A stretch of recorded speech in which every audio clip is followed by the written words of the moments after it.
Hi there, I'm Professor Juris, Professor Emeritus at Sinclair College in Dayton. I've been teaching there about 38 years now, and what I wanted to do is show you a quick unboxing and a setup and give a 2 thumbs up endorsement for Intrepid cameras.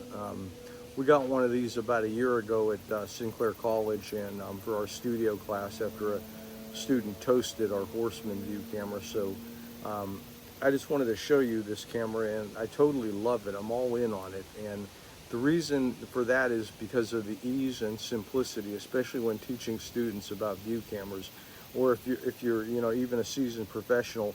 As you can see, I liked it so much I went and got myself an 8x10.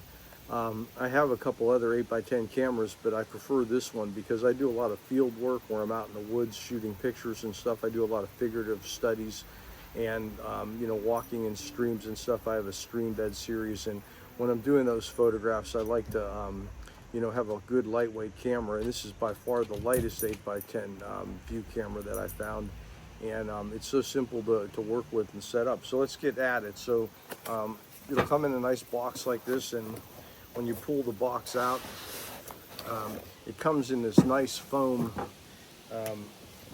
packaging that you can actually keep this and put this in your camera bag so that when you're transporting your camera someplace, it'll be still easy to use. So it'll also come with this knob, which is a focusing knob that goes onto the back of the camera for focusing. So what I'll first do is get the camera out of here.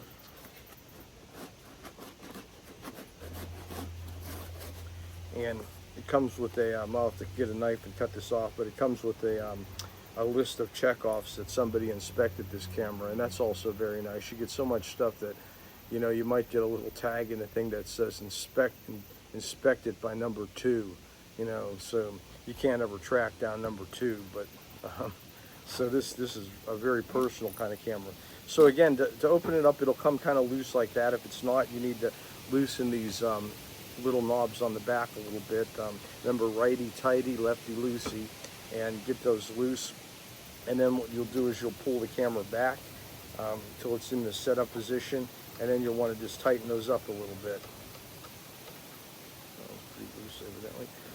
So now what you're going to do is there's 4 holes, okay, on this bottom baseboard here, and basically what they are is for the type of lens that you have. So the front screw right here would be if you were using a telephoto lens on a 4x5, and a telephoto lens would be everything, say from a 210 up to 285 or 300. You would set this to that front one. So the second one is like a 150 to maybe a 180, somewhere in there. If you had a 160 or something, you could put that in there. So it depends on the focal length of your lens. The third one back, it would be where you'd put a 135, which is a semi-telephoto. And then the last screw, the 4th screw back, or the opening, is where you would screw in your bellows if you were using a wide-angle lens like a 90 or an 87, something like that. So what I'm going to do is lift this up out of here, and I'm going to move this up into position where I want to screw it in. And I have these loose on the side so I can kind of pop that up and help it.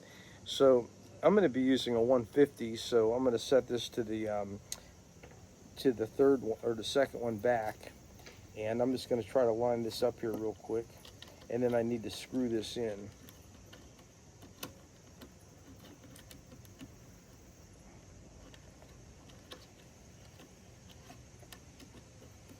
And you just want to basically screw it down till it's tight, and you can see then it'll be in full position and ready to use.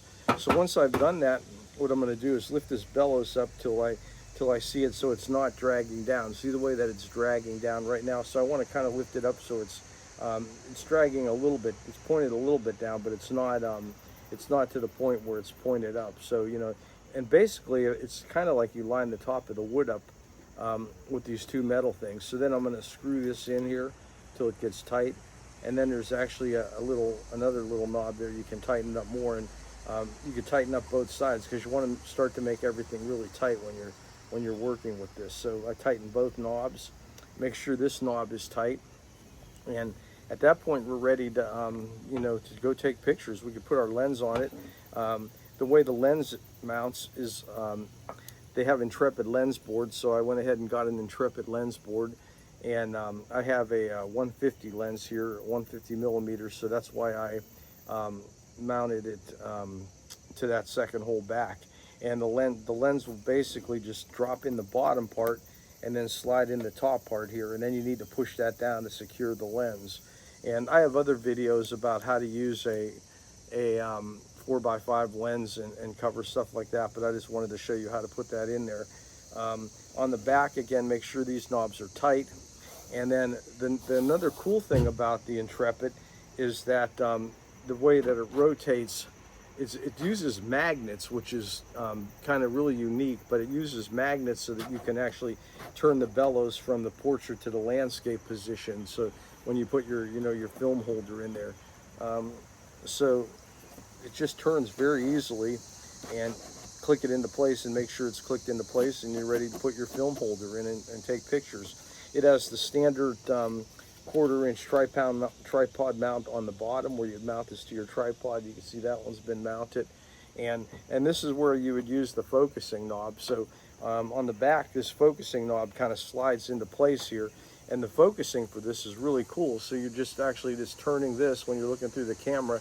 You're turning this and it adjusts the focusing position. You can see it kind of moving there, going back and forth. So, very good camera. It has levels on it for both ways, for going this way and that way, if you want to make sure you got a real level picture, like you're taking a picture of a bridge or some type of architecture or something. So again, I endorse this camera 100%. I think it's great. Don't drop it, but with all view cameras, I had a friend that bought a brand new Zone 6 camera back in the day, and on the first trip out, the tripod got knocked over and it smashed the camera, and it was gone. But for the money, I think for the money that's out there, this company is outstanding. So if you like this video, please give me a thumbs up. Please hit the subscribe button. I'm trying to get over 1,000 followers. I'd appreciate that, and have a great day.